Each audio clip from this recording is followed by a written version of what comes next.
ongoing missions and operations, the NATO defense planning process, and the implementation path for a multi-domain-enabled alliance by 2030.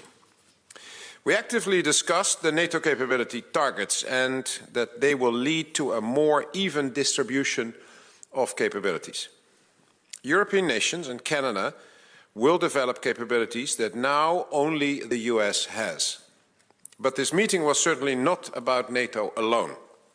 For the first time ever, we had military leaders from 26 NATO partner countries and the European Union at the table.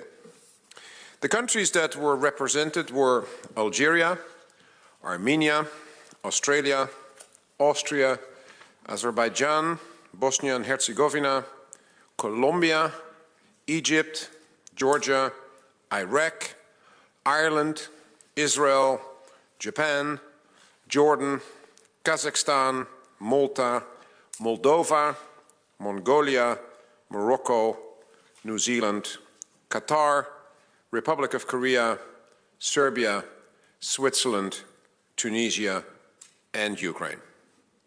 We have so many stars at the headquarters this week, we're practically a galaxy. What this meeting shows is that NATO and its partners around the globe are growing closer every day. We all see that Russia's war against Ukraine has global repercussions, and that there are no signs that the Kremlin is preparing for peace. President Putin has put the Russian economy on a war footing, and Russia is cooperating more and more closely with China, Iran, and North Korea. NATO is also deeply concerned about the role that China plays in international security. China's military-industrial base is growing and actively supporting the Russian military-industrial complex. And China is rapidly expanding its military arsenal, including nuclear, without any form of transparency. NATO has explicitly said to China, you cannot have it both ways. China cannot, on the one hand, say it wants to maintain good relations with the West and claim to uphold the UN Charter, and at the same time keep fueling the war in Europe. The increasing alignment of Russia, China, North Korea, and Iran seeks to undermine the democratic norms and values we hold dear. This requires a united, strong response. And that is why we are investing more time and energy in military cooperation, interoperability, and exchange of knowledge and expertise with our partners. Yesterday and today, we explicitly looked at how we can tackle pervasive instability around the globe together, and how we can strengthen one another. And this goes especially for our relationship with Ukraine. Today, Allied Chiefs of Defense spoke at length with their Ukrainian counterpart, General Alexander Syrsky. We have reaffirmed that NATO will do everything it can to help and invest in Ukraine for years to come, whilst protecting the international rules-based order, including through the security assistance and training for Ukraine and the Joint Analysis Training and Education Center. It is in the political and military interest of the alliance to support Ukraine not only now, but also in the future. We are showing the world that democracy can and will win, and that democracy is worth fighting for. Ladies and gentlemen, collective defense is truly a task for the collective. It requires allies standing side by side. It requires active cooperation with partners. And it requires active participation from our whole societies, including the private sector. I'm confident that we have it within ourselves to make the changes that are necessary and ramp up our resilience. And with that, I would like to give the floor to the Supreme Allied Commander Europe, General Cavoli. Chris, the floor is yours. Thank you, Rob. Good evening, everybody. It's great to have an opportunity to speak with you after the productive sessions we had here this week. They were especially beneficial, as Admiral Bauer pointed out, because our partners, not just our allies, were present. But first of all, before I begin, this is Admiral Bauer's final CHOD session with the military committee, and He's in his last days here in his position as the chair of the military committee, and I would like to publicly recognize him and thank him for his service, both to his home nation of the Netherlands and to this great alliance. Over the past 3.5 years as the CMC, he has been a terrific leader. He's been a great friend. Rob has overseen profound change within NATO, and in large part because of his efforts, the alliance is in the strongest place it's been in more than 40 years. And I would just like to express my deep professional respect and personal admiration for you and the work you've done here, Rob. Thank you, Chris. So since we've reoriented Allied Command operations onto collective defense, something we've spoken about before, the transformation has been remarkable. We've used our regional plans as the foundation, and we have driven fundamental changes to our structures, to our processes, and to our procedures. This system of collective defense that we set out to modernize is now largely in place, and we're focused on increasing and ever improving our readiness within that system. So in this upcoming year, we will have a rigorous exercise program to enhance our readiness. Allied Command Operations has nearly 100 separate exercises planned in 2025. To highlight just a few, this month, an exercise called Steadfast Dart is training our ability to mobilize the new Allied Reaction Force led by Italy, by Lieutenant General Lorenzo Daddario.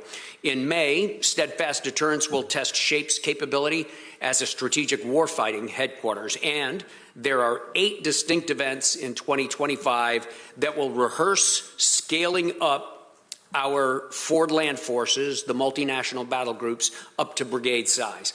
This is an intensive schedule. It's ambitious, but it's absolutely necessary so that we can make sure our forces are trained and ready to defend our citizens. One example of how we are actively defending our citizens with operations is our response to the recent undersea cables damaged in the Baltic Sea. ACO, under my authorities granted to me by the North Atlantic Council as SACIR, ACO commenced a new multi-domain enhanced vigilance activity called Baltic Sentry. Whilst we're doing this exercise, we're also strengthening our military presence in the Baltic Sea to address potential threats and to deter any future destabilizing actions.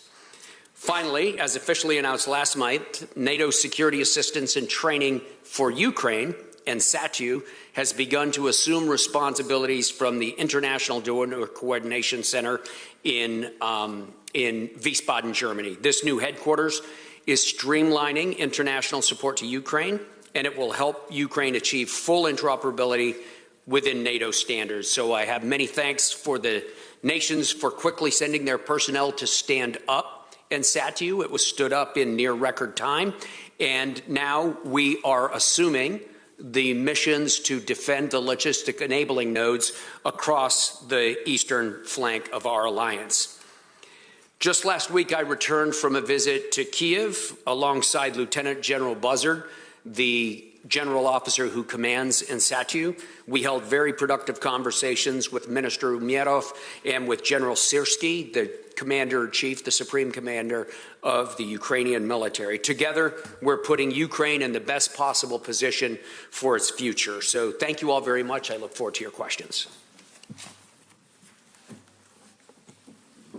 Ladies and gentlemen, thank you for giving me the opportunity for the first time to speak to you as SACTI.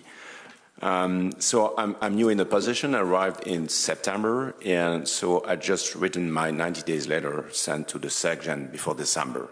First, I'd like to thank you, Rob, for what you're doing and what you have done among the CMC, making the three of us being one. And I think it's a powerful moment for the Alliance, having the three commanders which are just acting as one.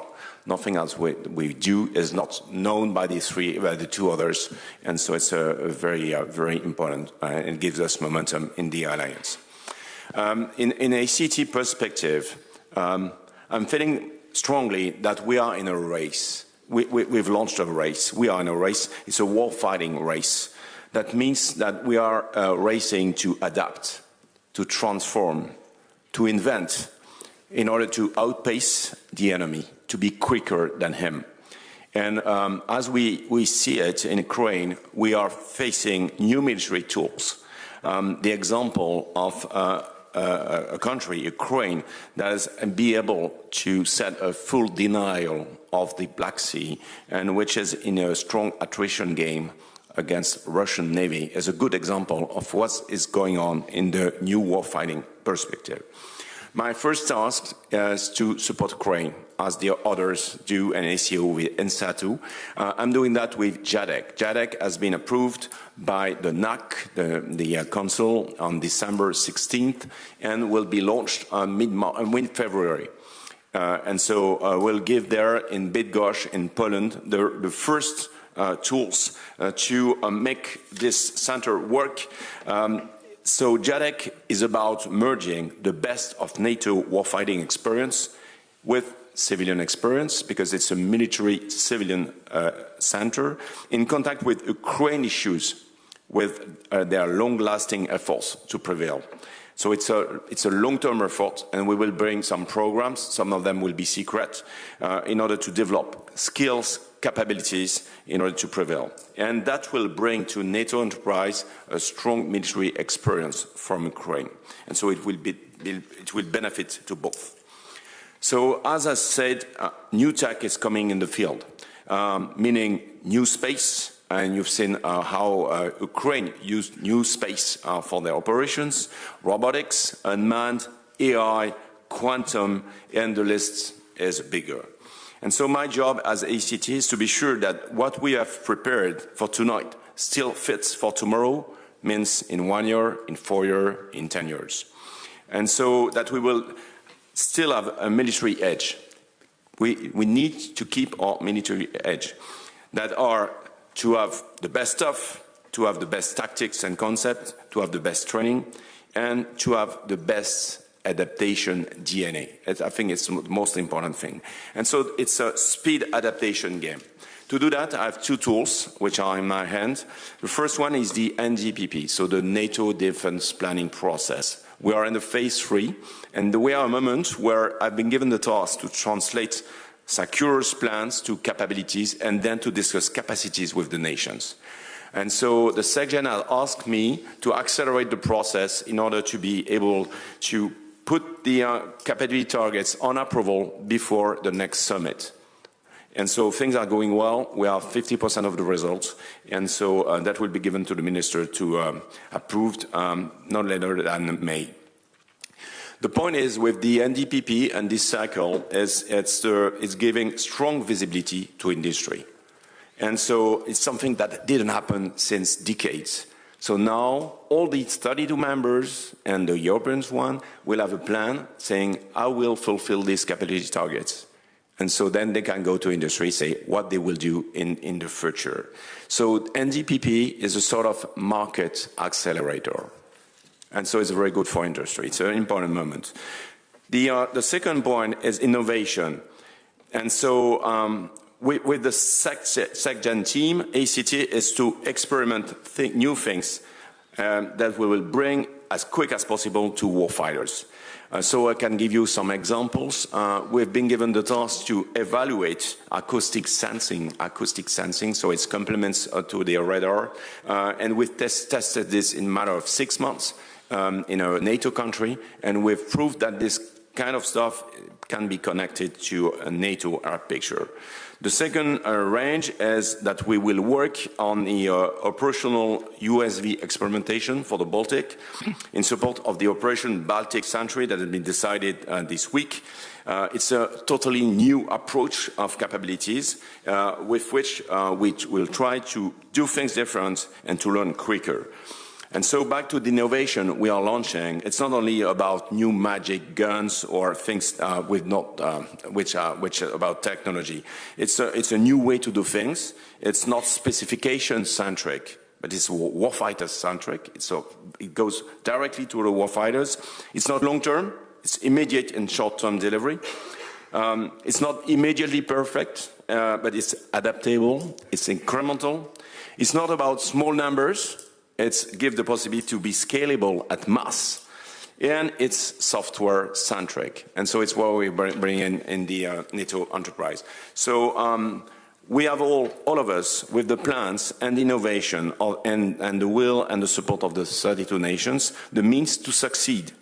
And the question is a question of speed. We need to act fast and smartly.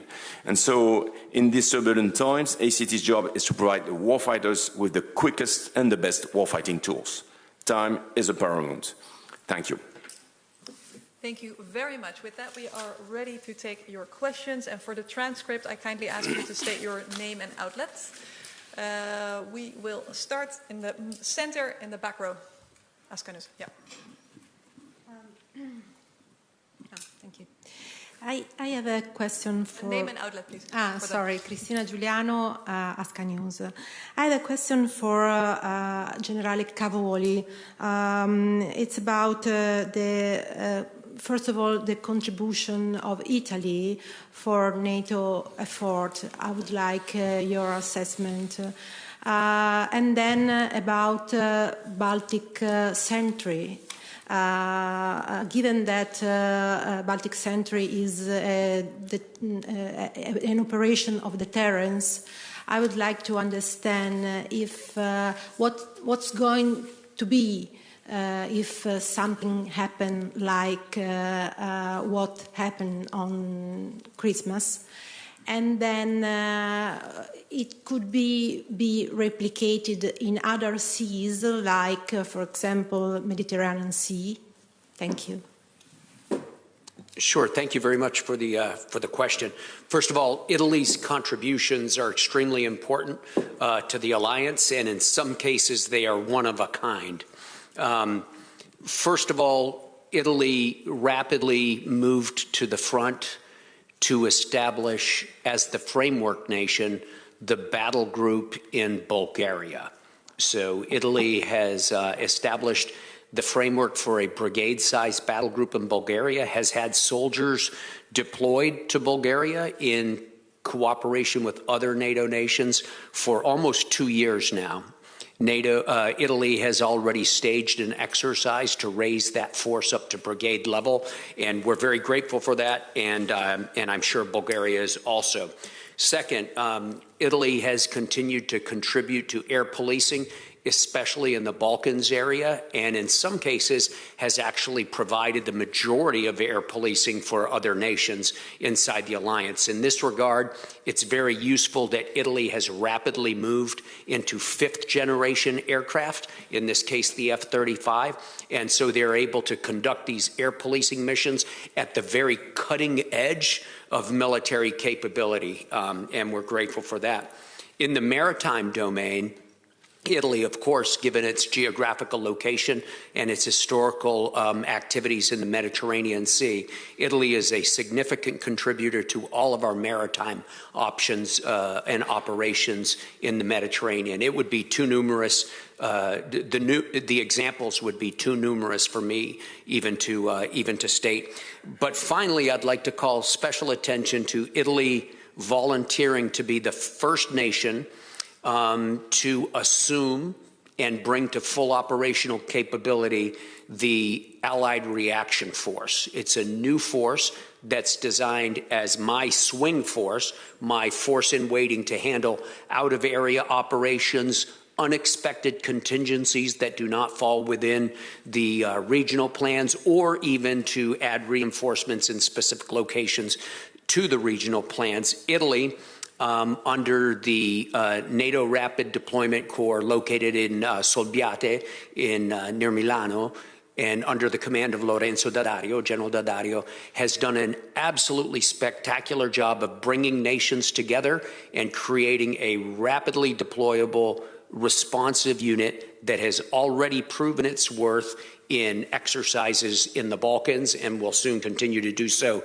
in other locations. So Italy's contributions, as with so many of our allies, are significant, even though they do not make the headlines every day. With regard to Baltic Sentry in many ways will illustrate the challenges of defending critical national infrastructure. As you know, there are complications of jurisdiction when we talk about national infrastructure. Some of it is national, some of it is commercial, some of it is in national waters, some of it is in international waters. So there's a complicated mix of authorities that belong to ministries of the interior, coast guards, police, international organizations, commercial organizations, and in each case we work very carefully with the relevant authority to share information and to give an understanding of what is happening on the sea and in the sea, and that is the principal function that we're performing up there. I hope that was helpful. If I can add some comments on the Baltic Sentry. So it's the first time we'll give an ad to the military, I would say, conventional answer by bringing some new stuff in the debate. And so it will be the USV initiative. So that exists. It has been tested and used by the US, especially in the Persian Gulf. And so the idea is to replicate what has been learned by one of our major partners, which is the US, in a NATO operation. And so ACT will bring some new vehicles at speed of light, so I expect in less than few weeks, bring that to Markham and then begin to use this stuff, these ships, to give persistent 24/7 surveillance of critical areas. And then with the 8 countries of the Baltic, they will give us, to NATO, their own drones, and we will federate in a single network all the picture, all the video, the IAS picture or the radar picture, and then to spread it out to all stakeholders. So it will give quicker forensic and quicker hints for action for the multiple stakeholders, whether they are industry or Coast Guard or national police or whatever. And so it's the first time we bring this as an operational experiment in answer to an operational problem. Next question is on the right side here. I believe Le Monde. Yeah, if you can state your name. Thank you. Good evening. I'm Elise Vincent. I work for Le Monde, the French daily newspaper. I have 2 questions for all of 3 of you. You will decide who is supposed to answer or not. Excellent. Okay, perfect. So I've listened to you, and you keep repeating more or less that you, the Alliance, has to do more and quicker. But we can see now there is a rapprochement between Turkey and Russia on the Syrian theater, which may worry some specialists. And how do you consider the potential impact of this rapprochement? Can it disturb the movement of going faster and quicker for the Alliance? First question. And the second question is regarding the defense spending. Mr. Rutte keep repeating the last weeks that we need to spend more, or the countries of the Alliance has to spend more. And he was comparing the need to spend as we, sorry, my English is, I'm tired, but to spend as during the Cold War era. And do you think we really therefore enter a new era of Cold War? Thank you. Okay. Let me start with the second one.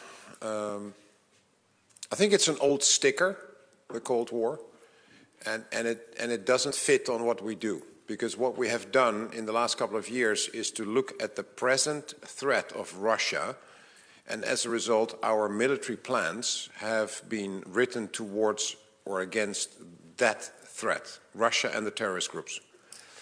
And the consequence of that work was that we now know what we need collectively to deter and defend against those threats, which is Russia and the terrorist groups. And what we collectively need is basically, let's say, the shield that the alliance has to have. And then we basically, in the work of the NATO defense planning process, we look at what does every ally have to do to make up collectively that shield. So we divvy up all the capabilities that we need amongst the allies in order to make sure that collectively we have what we need. That is the capability targets discussion. And so we know as a result of that work that it is a lot and that it costs more than 2%. And so the Secretary General's call for spending more is connected to basically that we know what we need in the coming years and that we know that that will cost more than 2%. And it's not the Cold War. It's, as I say, that's an old sticker that we try to put on the new work that is based on Russia, not the Soviet Union, not the Warsaw Pact. It is Russia and the terrorist groups. So I think that is one. And if that number of spending is close to what we spent in the period of the Cold War, might be something else. But it's not the same. So I think that is important to say. Second, on Turkey and Russia, we haven't talked about that. It doesn't have any consequences of what Turkey agrees within the alliance on doing more to actually deter and defend against Russia, because all these decisions are taken with consensus, so with Turkey. So this is not hampering the work within the alliance. Whatever discussions a nation has with Russia, with China, whatever, this is the work that we do within the alliance, agreed against the agreed threat, which is Russia. So Turkey is not having a different stance when it comes to what we need to do against the Russian threat. If I would add something on your Cold War perspective. So NDPP is the first time for quite a long time that the pledge of the nations is plans related. So it's the plans that dictate what we need, and not a sort of a pledge for a sort of an ambition. It's just to fulfill a plan. And so what will be decided in May is say, yes, the plan has been approved by the nations, and then now they need to approve the means to do the plans actionable. They are actionable, but they need to be on the future. The needs in the future, and so it was my first point, they will need to be adapted because things are changing, because it's war, it's technology, and so we will be able to change the targets with technology. In the NDPP process, the first time that we give the opportunity for the nations to adapt their targets with technology. So if, for example, they say we give less tanks, but we give a mix of tanks and drones, then we will calculate in our system with our simulators what kind of effect they can deliver, and then we'll say, yes, you can do that. And so it's a process which is not just pledging for tanks, ships, and aircraft. It's just a way to fill the plans and say what the effects that are asked, and then we will fulfill this. And then, which is new, and so it's a reference to Cold War, we are in the era of dual use. Everything is dual. It's what Sakur told you about critical infrastructure. It's both military, civilian, and national, international. And so you can see that on the sea, you can see on land, and you can see on space. Most of the critical infrastructure in space are civilian. And so all that questions that are driven by the NDPP is something which is new and didn't happen during the Cold War. So I know that we have a lot more questions. I also know that we're almost running out of time. So let's try to squeeze as many in as we possibly can. Let's start over here, and then we'll try to get to all of you, but we'll have to keep it short. Thanks a lot. Max Delaney, AFP. I'll talk quickly. A question for General Bauer and General Cavoli, Admiral Bauer, sorry. To begin with, you've both been played vital roles in NATO's efforts to support Ukraine. How could you give Ukraine, in the meeting you just had, any reassurances that NATO will be there to put it in a position of strength when you have no visibility beyond Monday, when Donald Trump will be inaugurated, about US support for Ukraine? And then second question on another issue. One of my AFP colleagues was in an airplane in a French aircraft over the Baltic Sea yesterday, which was targeted by Russian fire control system and attempted jamming. How serious was this specific incident, and how common is that sort of incident in the surveillance over the Baltic? Thank you. Thanks for the questions. First of all, with regard to NATO support for Ukraine is enduring. It's enduring for a few reasons. The first reason is that it's the express political intention of the nations of this alliance to continue to support Ukraine. The second reason is because we've actually established structures to do it. We have infrastructure, we have people assigned, and SATU is a headquarters. It's a significant headquarters. NATO has already assumed responsibility to defend the logistics enabling nodes, which is a very complicated operation, a very sophisticated military operation. You will note that it was put into execution just the other day for the first time when some Russian drones were flying over Ukraine and were headed in the direction of Poland. Our airborne early warning and our other systems detected these. We launched F-35s. In this case, they were from Norway. And in conjunction with ground-based control, ground-based radars, and other devices, they were able to get a good lock on these drones, and we're prepared to deal with them should they have come into NATO airspace. They, of course, did not, but this involved everything from ground alert to ground-based air defense to air-to-air refueling, very complicated operations. We'll be doing that weekly, I'm sure, multiple times weekly. So we've put into place procedures and institutions that are designed to endure. So I'm not very worried about NATO's continuous contribution and support for Ukraine. Your other question was about electromagnetic interference. I don't want to talk about the specific case that you're talking about, but in general, I think we can say that it is widespread. It is affecting not just it is affecting all types of air traffic, and it is something that is quite serious. It goes far beyond the borders of Europe as well, and so I do confirm that. I think it's important to share with you that the meeting with General Sirski is a meeting between him and 32 allied chiefs of defense, and those chiefs of defense have visited Ukraine several times in the last couple of years. And so that is a personal relationship as well. It's not just a distant figure in Ukraine that we're talking to. This is someone we know personally. This is someone there's mutual trust. And this is about professionals talking about what he needs, what we will be able to do, of course, within the political limitations that our governments all impose on whatever happens.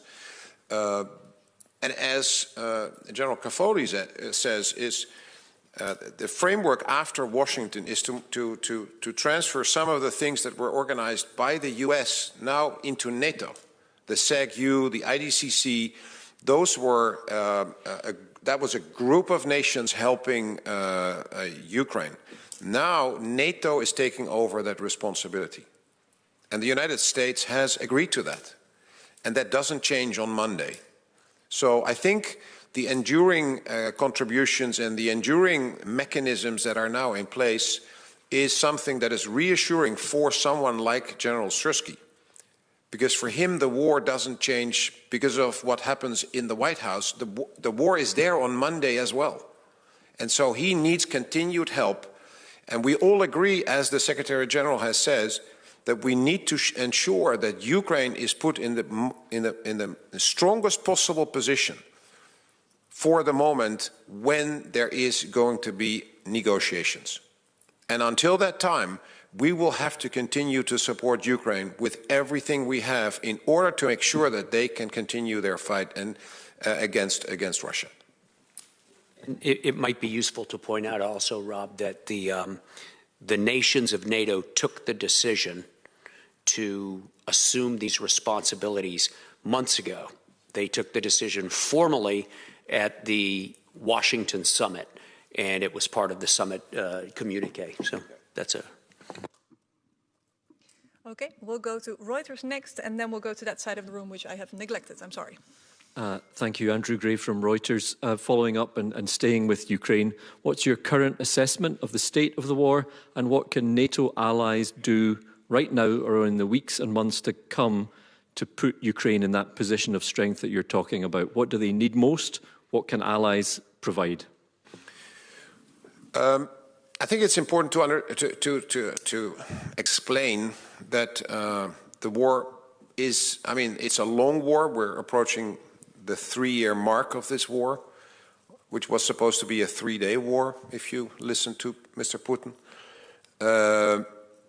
Both sides are in a difficult position. I mean, the war takes its toll on human beings, on materiel, on infrastructure, everything. So both sides basically deal with the similar problems. They have to find new soldiers, they have to train them, they have to find equipment, they have to find weapon systems and ammunition. That is an ongoing effort on both sides. That is one. Secondly, despite the fact that the Russians have the initiative and are trying to, are attacking the Ukrainians on a daily basis on different points along the front, they are making very slow progress, and it costs them heavily. We're talking about 700,000 wounded and killed soldiers on the Russian side in 3 years' time. That's a huge number. And so we see that it is difficult for both sides, and that of course, and then on the Ukrainian side, the front is not collapsing. Ukraine is still in the Kursk region. And so there is, and the Russians basically have not achieved any of their strategic objectives. None. So you cannot say only that the Ukrainians have a difficult time, the Russians have a difficult time as well. And so what Ukraine needs is basically the things they are asking for a longer time, and that is air defense, that is artillery, that is, of course, a replacement for the weapons and the weapon systems that are destroyed in a war. It is armored vehicles, it is tanks, it is all the things that are used are being destroyed. And of course, for the new units that they are working on and trying to form based on the recruits that they are training with our help, they need to equip those forces as well. So it is a constant, it's not like a new list of things he's asking for. It is a continuous list, which is the result of a war because of the ammunition used, the lives lost, because of the material that is destroyed. But the Russians have exactly the same problems. And we see that the numbers are bigger on the Russian side, but the quality goes down there. And the Ukrainians, with smaller numbers, are still focusing on quality with our training, our weapon systems, our ammunition. And Satyu is in daily communication with our Ukrainian colleagues and has a very detailed understanding of what they require at any given time. There are Ukrainian officers inside Satyu who help us with that understanding as well. So it's a very close relationship. Obviously, the details of what they need, we should probably not discuss, but I'm very confident we understand what they need and that allies have the opportunity to provide. Okay, we will go to the left over there, middle row. Thank you. Bin Na Chung from Yonhap News Agency, South Korea. I have a question for Admiral Bauer. So regarding the North Korean troops, we have seen reports that the Ukrainian army have captured some of the soldiers alive. What is your latest assessment? Are they are they just like being used as a human shield, or are they actually having some impact in the battlefield? And I have another question, if I may. You have been mentioning China not only today, but also yesterday in your opening remarks. So I know that all of the representatives from IP4 countries have been attending this meeting. In what particular aspects or field that are you looking into to have some cooperation in military terms regarding this backdrop? Thank you. Okay, on the DPRK, I mean, it is still amazing that one of the most isolated countries in the world, North Korea, is now suddenly a player. And that is not only allowed by Russia because they need them for first their artillery ammunition and the missiles, but now also for troops. And but it is also fascinating that China is basically allowing this to happen. So both China and Russia have stopped supporting the UN in terms of the Security Council resolutions on North Korea with regard to the missiles and the nuclear program. That is a huge change. It's a huge change that North Korea, the most isolated country in the world, now suddenly is a player. And the result of that they are in Europe fighting for the Russians, means that the Indo-Pacific is now suddenly connected to the European theater in a way that nobody thought for possible. That has huge consequences. So solving the conflict in Ukraine is not only about Ukraine and Russia. It is now also about North Korea. It is also about Iran. It's also about China. So it complicates the finding a solution, I think. It makes it more complex, at least. And secondly, I think it was a strategic mistake to have North Korea involved in this way. And so in terms of how good are those soldiers, how are they used, and what do we see? We know it's about 11,000 soldiers that are in the Kursk region, used by the Russians. What we basically now hear is also from the Ukrainians is that about a third of those is wounded and killed, and actually they are used in a not very effective way because there is a language problem with the Russians. So coordination between the Russians and the North Koreans is actually not really possible, and they are not necessarily used in a very favorable positions by the Russians. So they are not necessarily used as a shield or whatever, but they are used in a way where a lot of them will die, and so it is. And yes, I saw those soldiers that were captured as well, that were questioned. So that will give the Ukrainians information on how they are used and how effective they see themselves. So that is that. On China,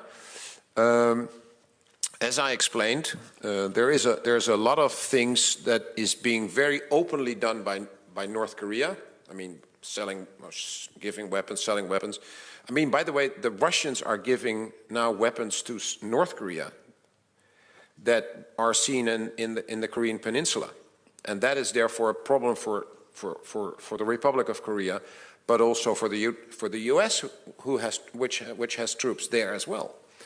So it increases the problem set not only in Ukraine but in a wider perspective.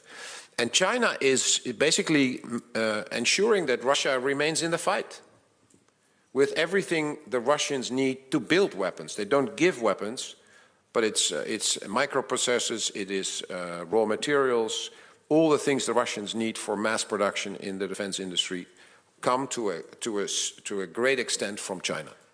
So they play a role, and we have said to China, you can't have it both ways. I mean, you can't say you want to be friends with us and trade and with the Europeans and the Americans, and at the same time fuel a war in Europe. That's not good.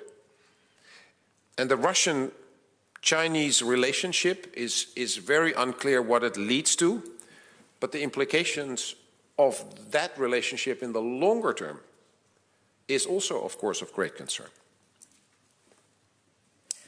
I'm afraid we only have time for one final question. I'm very, very sorry. I'm going to give it to Terry Schultz. You're sorry you're giving it to me? No. Sorry, my voice is not good, guys.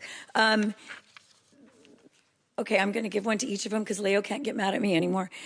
First, of course, Admiral Bauer. I'm thinking back to a year ago when we were here exactly at this press conference and giving you a chance to reminisce a little bit. At that time, I asked you about the Swedish call for prepare for war to its citizens, and you said you hoped that other countries would train their own citizens in this way. Have you seen that sort of urgency picked up among other countries in the alliance, preparing society for, I mean, not just possible war, but also potentially natural disasters? And the other thing you said was that the industry had to stop being just, what did you say, just enough, just in time. I think that was your statement. General Cavoli, you said that you were quite confident that no matter what happens with the Trump administration, Ukraine's supply would be okay. But what about your own situation with the family of plans? You have organized everything to such great detail. Not that I've seen it, obviously, but so we hear. Are you worried that if the U.S. pulls back even a little bit, it will disturb the balance that you've created in these new plans?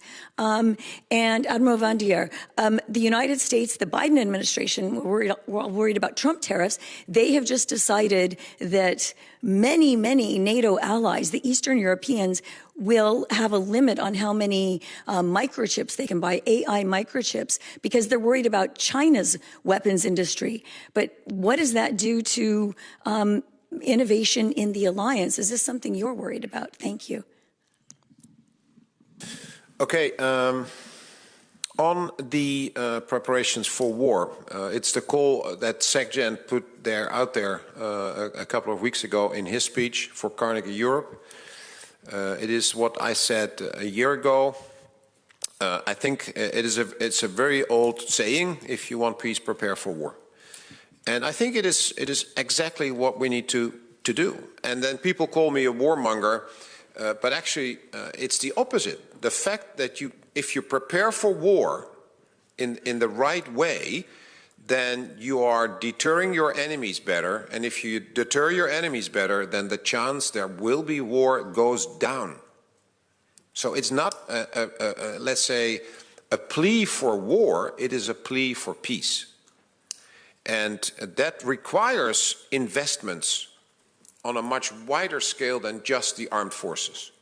Because if you look at deterrence, it is also about energy security. It's about food security. It is about the resilience of the people, that societies think about the fact that in a crisis you need new soldiers after a couple of days. It's not only about new grenades and new tanks, it's also about new soldiers. So you have to think about a system where you are resilient. And if you all have arranged that, it's about raw materials, that you are not dependent on one nation only, like we saw with Russia, gas and oil, like we see now with China when it comes to raw materials for renewable energy or for certain medicines. We are heavily dependent on China. I think it's not good. I'm not against China, but it's not good. We are depending on one nation for those supplies. So all that, if you take that into account, we need to do much more. Your question was, is that happening? I see it happening more and more. There is more and more discussion about it, not only in Sweden. It is happening in the Scandinavian nations for a longer time.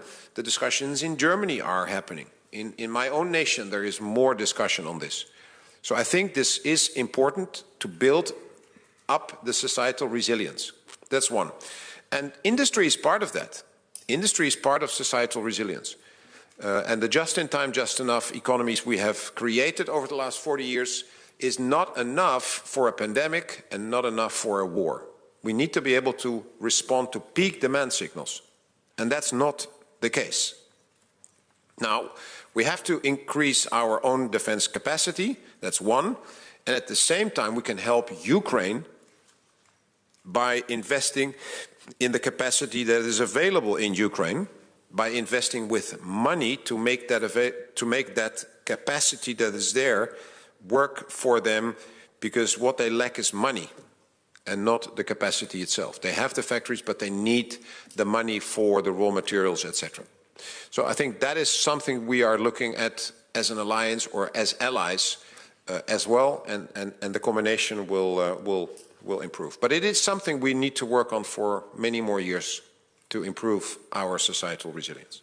And you wanted to say you'll miss us, right? Say again? You wanted to say you'll miss us? I will miss you all. I will miss you all. This is the highlight of my year every time. Sure. So the United States contribution to the regional plans is very significant. It's a national commitment. It's there, it's strong. I don't want to talk about exactly what it is, of course, or the exact numbers of the plan, but it's a substantial pledge. It would be irresponsible to, speculate about what a future administration might do hypothetically, so I won't do that.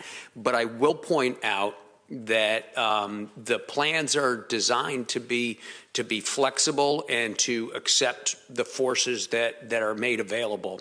I have to say, though, that there seems to be sometimes a misperception that the U.S. provides everything and other nations come along. It's simply not, that is not the case in these plans. The U.S. provides a relevant amount of force in them, but that's all. I would call attention, to current operations. So we talked about Baltic Sentry a few minutes ago. It took me, less than 24 hours to examine the situation and to make a decision under authorities granted to me by the North Atlantic Council as SACIR that we needed to do something about it. It took 3 days or so to plan it out and to get the first contributions, and then it took a day or so to sail the assets into place. In less than a week, we were up and operating in the Baltics. There's not a single U.S. contribution to that. I think I'm the only U.S. contribution to it, in fact. So this is an alliance that is not a one-trick pony. This is an alliance that is capable of doing things and is rapidly gaining the ability to do more and more. In the future, it will continue to depend on the defense spending we talked about earlier and on the industrial production that Admiral Bauer just talked about. Thanks.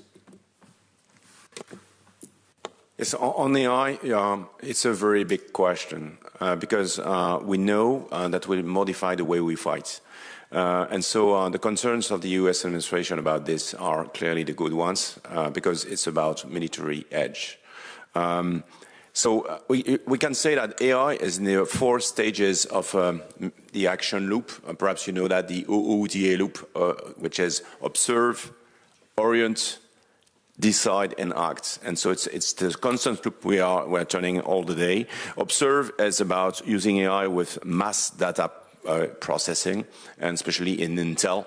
When you are, for example, in space, you produce millions of pixels during 1 hour, then you need AI to process to help the operators to recognize what's going on. And so it gives quicker and more relevant picture. On the orient phase, it's where you prepare a decision for a boss and then extensive use of LLMs give you being faster, clearer orders, faster adaptation. On the decide side, you will use AI to simulate, to war game, to model, and then to test your scenario and say, is this the good answer I'm good at putting in the field? And then to the act, it's the use of AI in embarked systems. For example, that having some loyal wingmen for the fighters or piloting some swarms of drones, whether they are land, surface, or air, will require use of AI. So it's a critical question. And so this year, I sent a letter a week ago to the chief of the military committee, proposing him to have an AI champion in ACT. And I can tell you already that I have some discussions with some nations about implementing AI tools in their system. And so ACT will be a matter of discussion because we are in the US. We are in a close discussion with the US military. And so we are able to bring the understanding of this tech and then to find solutions for the alliance. Thank you. What about the allies that are no longer going to have access to buy as many microchips as they want from the US? AI is not just about having some microchips. You have some frugal AI. So in fact, the difficulty for AI is to build it. And so it requests a large number of computers and chips. But once it's done, it doesn't request so much computers. You have AI in your pocket with your what you have in your smartphone. You can have ChatGPT and have some good stuff, AI, good use of AI. The question is to trust what the AI is giving to you. So I think for sure some countries will not be able to develop new solutions because they will not have access to the chips, but the products that will be developed within the alliance will be for everybody. That concludes this press conference. To give one more example of Italy's phenomenal contributions to the alliance, tomorrow Admiral Giuseppe Cavodragone will take over as chair of the NATO Military Committee. We wish him and his team nothing but the best, and thank you all for keeping us sharp these last couple of years. Thank you.